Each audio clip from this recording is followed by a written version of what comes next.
viral disease caused by a bacterium called Neisseria gonorrhoeae. এটার নাম হচ্ছে Neisseria gonorrhoeae। কেন Neisseria gonorrhoeae? যে gram negative intracellular aerobic been or kidney shape bacterium, এই জিনিসটা পরীক্ষা ধরে কি ইন্ট্রাসেলুলার, এই গ্রাম নেগেটিভ কি ধরনের, এটা গ্রাম নেগেটিভ, এটা কক্কাই না বেসিলাই, কক্কাই, এটা একটা কক্কাই, বেসিলাস না।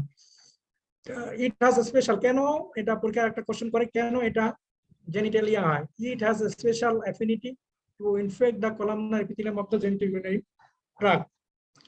মনে রাখার সুবিধার্থে আমি লিখছি, দেখো, for easy to remember we can say 1 to 10 days or 9 hours to 9 days, আর এভারেজ বইয়ে যেটা লেখা আছে 2 to 8 days। Intercourse or finger দিয়ে হতে পারে, কন্টাক্টের মাধ্যমে হতে পারে, কন্টামিনেটেড টাওয়ালের মাধ্যমে হতে পারে। আর যদি মাদার ইনফেক্ট হয় ডিউরিং চাইল্ড বার্থ, যদি ভ্যাজাইনাল নরমাল ডেলিভারি হয় সেক্ষেত্রে ফ্রম মাদার টু চাইল্ড, এটাকে বলে ভার্টিক্যাল ট্রান্সমিশন। ভার্টিক্যাল ট্রান্সমিশন এটা প্রত্যেককে মনে রাখতে হবে, বুঝতে পারছো? হ্যালো, ঠিক আছে। সেক্সুয়ালি ট্রান্সমিটেড আর কি ভার্টিক্যাল ট্রান্সমিশন, এটা কিভাবে অপথলমিয়া নিওনেটারাম, যে বাচ্চার চোখে যে ইনফেকশনটা হয় এটাকে বলে অপথলমিয়া নিওনেটারাম। ইন্টারনেটে সার্চ দিলে ছবিটা পেয়ে যাবে, ঠিক আছে। As genital size and extra genital size. Genital size হচ্ছে ছেলেদের হচ্ছে মিয়াটাসে সবচেয়ে বেশি হয়, তারপর তোমার টেস্টিকুলাসে হতে পারে, ইপিডিডিমিসে হতে পারে, পোস্টাইটে হতে পারে, অ্যানাসে হতে পারে। এক্সট্রা জেনিটাল সাইজের মধ্যে তোমার হচ্ছে ফ্যারিংস, স্কিন, যেসব ব্রেস্টের স্কিন, আঙ্গুলের স্কিন, যেসব দিয়ে সেক্সুয়াল অ্যাক্টের মানে ইউজ হতে পারে, যেসব অর্গান সেক্সুয়াল অ্যাক্টে ইউজ হতে পারে সেগুলিতে হতে পারে। ইনভাবে প্রথমে হচ্ছে জীবাণুটা ঢোকার পর যে আমাদের কমন প্রজন্মের মিয়াটাসের এখানে ইউরেথাইটিস হবে, urethritis, meatal urethritis. In case of men common presentation is urethral meatus। তাহলে প্রথমে এক্সপোজার হলো একজন, ঠিক আছে। বইয়ে বলা আছে যে গাভীকে দুগ্ধ দহন করলে যেরকম দুধ বাইর হইতে থাকে, সেরকম যদি মেলের পেনিসকে দুগ্ধ দহনের মতো মিল্কিং করা হয় তাহলে দুধ ফোটায় ফোটায় রসগোল্লার শিরার মতো এই ডিসচার্জটা করতে থাকবে। In some cases there is meatitis characterized by meatal erythema, meatal swelling, penile swelling, pain, dysuria, and frothy or cloudy or pullet or mucopurulent. In case of chronic case, mucoid discharge per urethra or meatal urethra। এটা মনে রাখতে হবে। যদি পরীক্ষায় সাধারণত দেওয়া হয় যে একটা clinical scenario, a male of 30 years history of sexual exposure 1 week back presented with erythema and swelling of the glans penis with purulent discharge. What is the diagnosis? তাহলে তোমরা এরকম জানলে যে কি কোশ্চেন, কি পয়েন্টস আর male, age হচ্ছে sex male, age 30 years, clinical history of sexual exposure 7 days back, clinical feature কি erythema, swelling, pain and urethral purulent discharge. So my clinical diagnosis is gonococcal urethritis, acute gonococcal urethritis। পরীক্ষায় যদি আসে, এটা সাধারণত প্রায় আসে, এই প্রেজেন্টেশনটাই দিবে, ঠিক আছে। একটা মেল বা ফিমেল পেশেন্ট, ফিমেলদের যেহেতু ইউরেথাইটিস কম হয় সেজন্য মেল পেশেন্টই দিবে, অ্যাক্টিভ ইয়ং এজ দিবে। তারপরে what is diagnosis, clinical diagnosis হচ্ছে অ্যাকিউট গনোকক্কাল ইউরেথাইটিস, এটা লিখে রাখো, এটা বলতে হবে, তাহলে ফুল মার্ক পাবা। আর যদি শুধু গনোরিয়া বলো তাহলে নম্বর একটু কম পাবা। তাহলে এখন ইনভেস্টিগেশন কি করবা? ইনভেস্টিগেশন অ্যাকিউট কেস যেহেতু, এটা করতে হবে urethral smear for gram staining and culture. সাধারণত গ্রাম স্টেনিং এ enough in case of male. Gram staining কি মিডিয়ায় করা হয়? থায়ার মার্টিন মিডিয়ায়, ঠিক আছে। কালচার করা হয় থায়ার মার্টিন মিডিয়ায়। আর গ্রাম স্টেনিং তো জেনসন ভাইনরেট লাগে, অ্যাসিড লাগে, গ্লাস স্লাইড লাগে, ট্র্যাপ ওয়াটার লাগে, মাইক্রোস্কোপ লাগে। এটা দিয়ে কি পাবো? যে ইন্ট্রাসেলুলার নাইসেরিয়া গোনোরি। কি শেপ? শেপটা দেখে মূলত চেনা হয়, বিন শেপ, ল্যান্সেট শেপ, আর হচ্ছে কিডনি শেপ, এল প্যাটার্ন বা এইচ প্যাটার্নে থাকে। কোন প্যাটার্নে থাকে? এল আর এইচ প্যাটার্নে। এটা মাইক্রোস্কোপের নিচে দেখা যায়, ঠিক আছে। কি এটা হচ্ছে কক্কাই, এটা কক্কাই পাওয়া যাবে, ঠিক আছে। আর কো ইনফেকশন থাকলে, মনে করো ক্লামিডিয়া কো ইনফেকশন থাকে, ক্লামিডিয়া পাওয়া যাবে। স্ট্রেপ্টোকোকাস যদি কো ইনফেকশন থাকে, স্ট্রেপ্টোকোকাস পাওয়া যাবে। Smear for gram staining and culture. আর যদি ফিমেল পেশেন্ট হয় সেক্ষেত্রে বলতে হবে high vaginal swab for gram staining and culture. Usually ফিমেলদের ক্ষেত্রে গ্রাম স্টেনিং করে কোনো লাভ হয় না, এই ক্ষেত্রে কালচার দরকার হয়।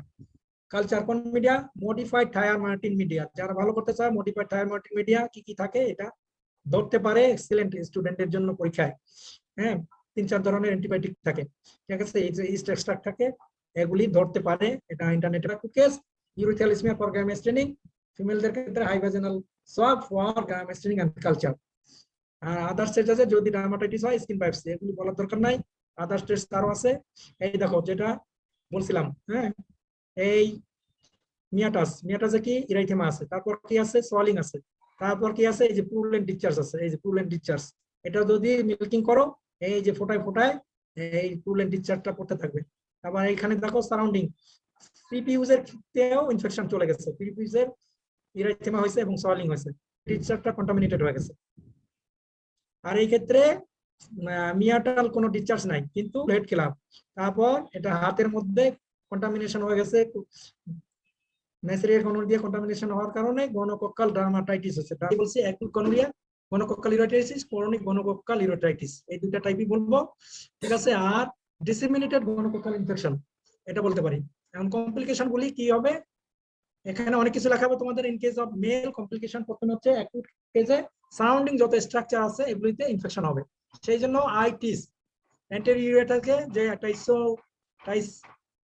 টাইসন গ্ল্যান্ড থাকে, এখানে ইনফেক্টাল ইউরেথাইটিস থেকে যে রিমোট বা লেট কমপ্লিকেশন সেটা হচ্ছে ইউরেথ্রাল স্ট্রাকচার। এই জিনিসটা পরীক্ষায় খুব ধরে, এটা মনে রাখতে হবে ইচ এন্ড এভরিবডি, ঠিক আছে। অন্যগুলো মনে রাখলেও চলবে, কিন্তু এই জিনিসটা মনে রাখতে হবে, ইউরেথ্রাল স্ট্রাকচার হয়ে যায় বেশিরভাগ লোকেরই বারবার, কারণ বই লেখা আছে যে গণ সেমিনাল ভেসিকুলে হইতে পারে, সেমিনাল ভেসিকুলাইটিস,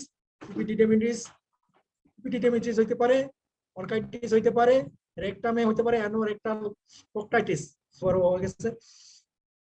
যেটা বলছিলাম যে ভার্টিক্যাল ট্রান্সমিশনের কারণে কি হয়, ভার্টিক্যাল ট্রান্সমিশনের কারণে ছোট বাচ্চাদের বা যাদের মা ভ্যাজাইনাতে ভালভাতে গনোরিয়া আছে বা গনোকোকাল সার্ভিসাইটিস আছে, তাদের ক্ষেত্রে হয়ে যাবে। নিওনেটারামে কি হবে, profuse purulent ocular discharge may lead to severe corneal perforation and corneal scarring, কর্নিয়াটা ফুটা হয়ে যেতে পারে, কর্নিয়াল স্কার হয়, চোখ পার্মানেন্ট ব্লাইন্ডনেস এখান থেকে হয়ে যেতে পারে, ঠিক আছে। অপথ্যালমিক নিউরোনাল ট্রিটমেন্ট আমরা কি দিতে পারি, সিলভার নাইট্রেট আই ড্রপ আর ইরাইথ্রোমাইসিন টেট্রাসাইক্লিন আই অয়েন্টমেন্ট, এই দুটো মনে রাখতে হবে। কমপ্লিকেশন গুলি কি, neuro growth retardation, low birth weight, prematurity, ওই যে কর্নিয়াল স্কারিং থেকে পার্মানেন্ট ব্লাইন্ডনেস হয়ে যেতে। ফোকাল ইনফেকশনের ক্ষেত্রে একটা সিনড্রোম হয়, এই সিনড্রোমের নাম কি, এটা কোশ্চেনে কিন্তু পোস্ট গ্রাজুয়েশনের অ্যাডমিশন টেস্টে কার্টিস সিনড্রোম, এখানে 20% আনট্রিটেড গনোরিয়ার পেশেন্টের ক্ষেত্রে পিআইডি হয়, পিআইডির সাথে তোমার হচ্ছে পেরি হেপাটাইটিস বা হেপাটাইটিস হয়, ঠিক আছে। এটা কিছু হয় নেসেরিয়া গনোরিয়া, আর একটা হচ্ছে ক্লামাইডিয়া ট্রাকোমাটিস, এখানে হবে inflammation of the liver capsule হয়ে পেরি হেপাটাইটিস হবে। সেই ক্ষেত্রে পেরি হেপাটাইটিস হলে রাইট আপার কোয়াড্রেন্টে অ্যাবডোমিনাল পেইন হবে, ভমিটিং, নসিয়া, ফিভার ইত্যাদি হতে পারে, ঠিক আছে। আর যেহেতু লিভার আক্রান্ত হয় সেই জন্য লিভার এনজাইমগুলি এসজিপিটি, এসজিওটি এগুলি রেজিস্ট হয়ে যাবে। এটা একটা হচ্ছে অ্যাকুট গনোকক্কাল ইউরেটাইটিসের বাংলাদেশি কেসের ছবি, এই যে পুরুলেন্ট ডিসচার্জ মানে অ্যান্টেরিয়র ইউরেথ্রাল মিয়াটাইটিস হয়েছে, এটাও আরেকটা কেস। দেখো একটু ইরাইথেমা আছে, ইরাইথেশন কি করতে পারে হচ্ছে in case of male in acute কেসে urethral smear for gram staining for intracellular diplococci, এই জিনিসটা মুখস্থ সুন্দর করে বলতে হবে। অ্যাকুট কেসে কি করব, urethral or urine smear for gram staining for intracellular gram negative diplococci. In case of chronic case এটা প্রোস্টেটিক স্মিয়ার, এটা কিন্তু মনে রাখবেন। ক্রনিক কেস কিন্তু আমরা পরীক্ষায় দেই না, আমরা পরীক্ষায় দেই অ্যাকুট কেস, মানে রিটেনিং যে তোমাদের এসিকিউ টাইপ কোশ্চেন আছে সেখানে কিন্তু অ্যাকুট কেস থাকে, সেই ক্ষেত্রে তোমরা কিন্তু প্রোস্টেটিক স্মিয়ার দিবা না, বেশিরভাগ ছাত্র প্রোস্টেটিক স্মিয়ার লাগে। ইউরেথ্রাল স্মিয়ার বা urine smear for the or এটা লিখলেই পাস, কালচার লিখলে বোনাস। তাহলে দেখো গ্রাম স্টেনিং এর মেলের ক্ষেত্রে সেনসিটিভিটি স্পেসিফিটি কত, সেনসিটিভিটি 95%, স্পেসিফিসিটি 99%, কাজেই এই পরীক্ষায় আনাপ। আর একটা করতে পারো ইউরিনারি, ইউরিনারি করলে কি পাবা, প্রফিউজ, ইউরিনারি যদি করি আমরা প্রফিউজ পাস সেল পাওয়া যাবে, প্লেন্টি হেভি পাস সেল, অনেকগুলি পাস সেল পাওয়া যাবে, পার হাই পাওয়ারফুল, এইচপিএফ বলে না, high powerful. In case of high acute chronic দুটা ক্ষেত্রে, in case of female high vaginal discharge for gram staining and culture in modified Thayer Martin media, এই জিনিসটা মনে রাখতে হবে। আর যারা ভালো করতে চায় এই মিডিয়া কি থাকে এটা মনে রাখবে, নিম থাকে এনএডি, নিকোটামাইড, অ্যাডেনিন ডাই নিউক্লিওটাইড, আর ইস্ট এক্সট্রাক্ট, আর হচ্ছে কার্বন ডাই অক্সাইড, এই চারটা জিনিস থাকে। যারা খুব এগুলি পরীক্ষায় খাতায় লেখার জন্য। বাটা হচ্ছে গণকক্কাল অ্যাকুট গণকক্কাল ইনফেকশন ফিমেলদের তেমন হয় না, যদি হয় গণকক্কাল সার্ভিসাইটিস হয়, সেই ক্ষেত্রে হচ্ছে পুরুলেন্ট, মিউকোপুরুলেন্ট আর মিকোয়েড, যেহেতু এদের ক্রনিক কেজে সাধারণত ক্রনিক কেজ হয়, ক্রনিক কেজের ক্ষেত্রে তোমাদের হচ্ছে মিউকোয়েড ডিসচার্জ হয় আর মিউকোপুরুলেন্ট ডিসচার্জ হবে পার ভ্যাজাইনাম। ঠিক আছে, লোয়ার অ্যাবডোমিনাল পেইন হবে, লো ব্যাক পেইন এন্ড ডিসপ্যারিউনিয়া। ডিসপ্যারিউনিয়া মানে পেইন ইন দা ভ্যাজাইনা, হচ্ছে উপরের দিকে ইনফেকশন হচ্ছে সালপিনজাইটিস, তারপরে উপরাইটিস, দুটাতে একসাথে ইনফেকশন হলে সালপিঙ্গো উপরাইটিস, এখান থেকে হবে টিউবাল ব্রো। তারপরে নিচের তলপেটে যদি হয় pelvic inflammatory disease, pelvic inflammatory disease হলে তোমার lower abdominal pain, low back pain, dyspareunia হবে এবং ক্রনিক সার্ভাইকাল মিউকয়েড ডিসচার্জ হবে। ঠিক আছে, সেই ক্ষেত্রে যদি আমরা ক্লিনিক্যাল এক্সামিনেশন করি কিছু পাবো না। যদি সার্ভিক্সকে লিথোটমি পজিশন করে দেখা হয়, সেক্ষেত্রে সার্ভিক্সের হচ্ছে লোয়ার লিপটা সোয়ালেন হবে, ইরিথেমেটাস হবে এবং কিছুটা মিকয়েড ডিসচার্জ পাওয়া যাবে, মানে হাইপারেমিয়া বলে, যেটাকে হাইপারেমিয়া বলে সোয়ালেন। ভিতরে হয় কি হয়, সার্ভিসাইটিস হতে পারে, উপরাইটিস হতে পারে, উপরাইটিস হতে পারে, পেলভিক ইনফ্লামেটরি ডিজিজ হতে পারে, আর লেট কমপ্লিকেশন হয়ে টিউবাল প্রেগন্যান্সি বা একটোপিক প্রেগন্যান্সি হতে পারে, তখন আবার একটোপিক প্রেগন্যান্সি চলে যেতে পারে। কাজে সিস্টেমিক গনোরিয়া। আনকমপ্লিকেটেড ক্ষেত্রে এখন নতুন বই যেটা আসছে, ceftriaxone 250 milligram single dose intramuscularly plus azithromycin 1 gram single dose, এটা নেওয়া হয়েছে current edition. Azithromycin exposure 10 days back presented with erythema swelling and purulent ureteral discharge. What is your diagnosis? বলো। গণকক্কাল ইউরেথ্রাইটিস। তুমি কেমন করে কনফার্ম করবা? স্যার পেশেন্টের history and ইনভেস্টিগেশনের মাধ্যমে এক্সামিনেশন করে। ইনভেস্টিগেশন বলো, দেখি ইনভেস্টিগেশন কি করবা?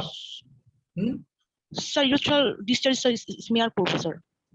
আর ডিসচার্জ আর স্মিয়ার কে স্মিয়ার স্যার গ্রাম স্টেনিং আর স্যার কালচার করব। For gram staining sir gram staining and culture. Culture কোন মিডিয়াতে করবা? Sir modified Thayer Martin media. Modified Thayer Martin media. তোমরা তো দুজন শুধু রেসপন্স করো। এই অ্যাকুট গনোকক্কাল ইউরেটাইটিস কমন না আনকমন? ফিমেলে অ্যাকুট গনোকক্কাল ইউরেটাইটিস কমন না আনকমন? Uncommon sir. হ্যাঁ স্যার আনকমন স্যার। আনকমন। ফিমেলদের কোনটা বেশি হয়? Sir cervicitis, salpingitis, salpingo sir oophoritis, pelvic inflammatory disease sir ক্রনিকের ক্ষেত্রে হবে। হ্যাঁ, ক্রনিক সাধারণত ক্রনিক ইনফেকশন নিয়ে প্রেজেন্ট করে। ফিমেলের ক্ষেত্রে একটা টেস্ট যদি করো, কি টেস্ট করবা? একটা টেস্টের নাম বলো ফিমেলের ক্ষেত্রে।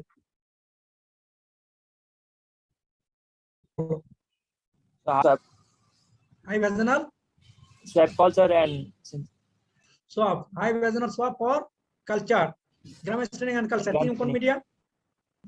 modified Thyr-Martin. Modified Thayer Martin media. Okay, এটুকু মনে রাখলে করা যায়। Skin biopsy. Skin biopsy, skin biopsy বলছি, সেটা গনোকক্কাল ডার্মাটাইটিস হলে স্কিন বায়োপসি করতে পারো, কিন্তু তো এটা nucleic acid amplification test PCR, PCR. Urine routine examination. ঠিক আছে, এই গনোকক্কাল ইউরেটাইটিস কি টেস্ট দিবা, কি ওষুধ দিবা, কি ট্রিটমেন্ট দিবা? Ceftriaxone, azithromycin, or cefotaxime. সেপ্ট্রাক্সন দিলে কয়দিন দিবা? তোমাকে কমপ্লিকেটেড আনকমপ্লিকেটেড, কমপ্লিকেটেড গনোরিয়া হলে কি দিব, আনকমপ্লিকেটেড হলে কি দিব?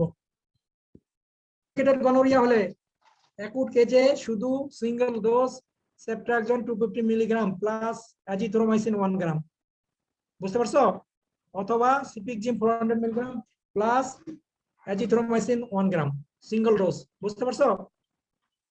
হ্যালো, So dose গুলো কার্টিস সিনড্রোম কি? capsule inflammation হইলে গনোরিয়া, ক্রনিক গনোরিয়া থেকে পেলভিক ইনফ্লামেটরি ডিজিজ হবে, আর কি হবে? পেরি হেপাটাইটিস হবে। ঠিক আছে, আর কোন ডিজিজ এটা হতে পারে, কোন ব্যাকটেরিয়া দিয়ে হতে পারে, কোন ব্যাকটেরিয়াল ইনফেকশনে? Curtis syndrome caused by Chlamydial infection, sir.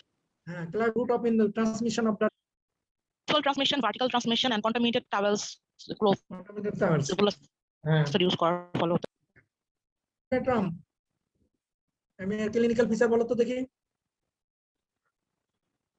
নামের পেশেন্ট স্যার ডিসচার্জ হবে অকুলার মানে কি? স্যার Ophthalmic কনজাংটিভা মানে স্যার কনজাংটিভা হ্যাঁ চোখে ইনফেকশন হবে, চোখের কনজাংটিভাটা চোখ স্যার চোখে স্যার কনজাং আর হচ্ছে অকুলার ডিসচার্জ হবে। কেমন ডিসচার্জ? যেটা পুরলেন পুঁজ, মিকয়েড হয় না সাধারণত, পুরলেন পুঁজ দিয়ে একদম পুরো চোখ ভরে যায় এবং চোখটা ফুলে যাবে, লাল হয়ে যাবে। ঠিক আছে, কি ট্রিটমেন্ট দিবা? নাইট্রেট ড্রপ দিতে পারি এন্ড স্যার অ্যান্টিবায়োটিক ইরিথ্রোমাইসিন